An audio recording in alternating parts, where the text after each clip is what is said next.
Day one, Caffeinated Conversations. So the question today is going to be, why do we have multiple pillars in a hybrid facility? And I think that's really important these days to understand that people want to be able to do so many different modalities of fitness and health and recovery. So you need to make sure that you're actually offering all of those things. Otherwise you get left behind. We see so many clubs now. I reckon probably 60 to 70% of our business is done in hybrid clubs. So what we notice is if you can bring multiple pillars into one space, you're more likely to have a really strong client retention. They're not going to be looking to go to other facilities or have a higher membership because they've got 4 or 5 different spaces that need to utilize. So what are the masses doing at the moment? I found that a lot of gyms now are taking it on themselves to ensure that they've got at least a PT zone in there and some recovery. I think that these two, along with a group training facility, are super important.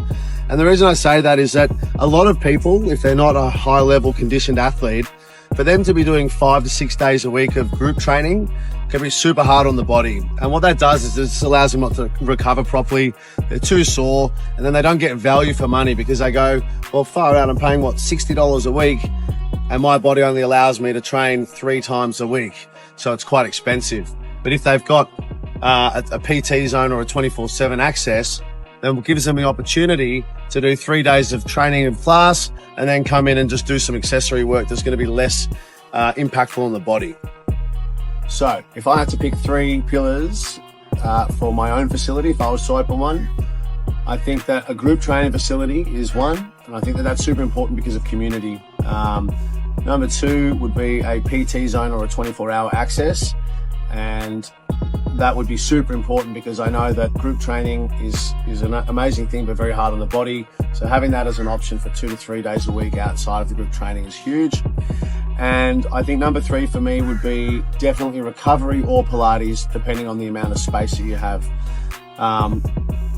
Recovery has become a huge part of the fitness industry. It's crazy. So getting in some saunas and ice baths and some boots would be, I think, a massive plus to a facility. And also Pilates is blowing up at the moment too. So once again, non-impactful work that can be done outside of group training, and a softer approach for any females as well that may not want to go inside a 24/7 sort of space. Thanks for listening. Stay tuned for the next episode.